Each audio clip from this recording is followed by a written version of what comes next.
When Robert Bailey got out of the Army as a young man, he still did not know what he wanted to do for a living. Soon, he and his friend Alvin Barrier were working in Marion, North Carolina, doing sales.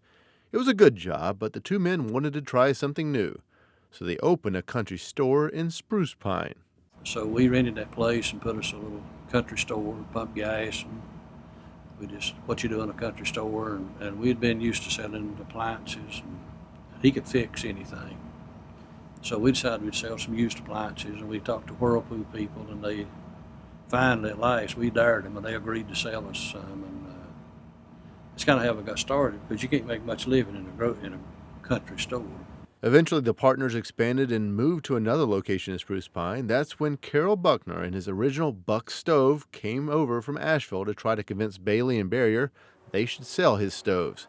It was a tough sell to the two business partners at first. So we just turned him down, but we just didn't think that was for us. And about a week later, he came back and he said, "You're going to have to take this thing." He said, "Somebody's got to do this over here." So we bought one stove, and he kept telling us how much we could sell and all this kind of stuff. So we took that one stove, and really in less than 30 days, we had a bunch of stoves sold, more than we'd ever sold of anything else in the past.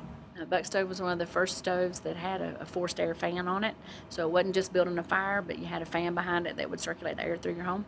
Our stoves have an air wash system on them that it keeps the door clean. It keeps recirculating the air through there, so that it's very efficient. We have one of the most efficient stoves on the market. Buckner asked Bailey and Barrier to become a manufacturer to help keep up with demand. And he set us up to make like 30 stoves a week for us and one more distributor, is what it's all about. So we was crazy enough to try that and made the awfulest mess in the world several times. But there's such a demand for them, it just kept going. And then every time we'd show him that we had more room or could do this, that, and the supplies, he just kept saying, do this and do this. And the next thing we knew, we was doing 200 stoves a week. And we got up to, one time, we was up to about 400 stoves a day. At one time, it's about the highest we ever got. Then the energy crisis bubble burst, and Bailey and Barrier bought out the Buck stove business in 1984 and moved the remainder of the company from Asheville over to Spruce Pine. The business was a seasonal business back then, and that meant laying people off part of the year. Eventually, they were able to convert the business to a year-round manufacturing system with agreements from their network.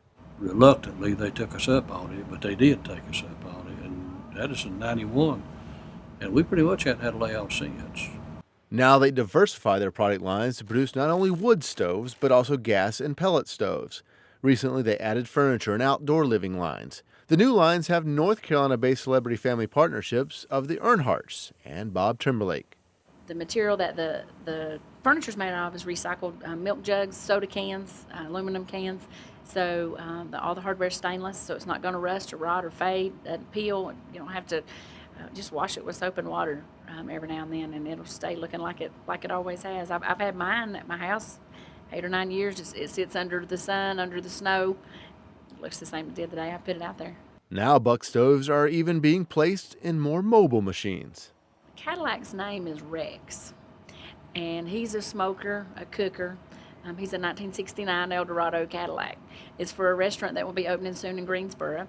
The neat part about that is the concept is the same as a wood stove. If you look at the smoker, that's our Buck stove wood stove door right on the front of it, and it works just the same.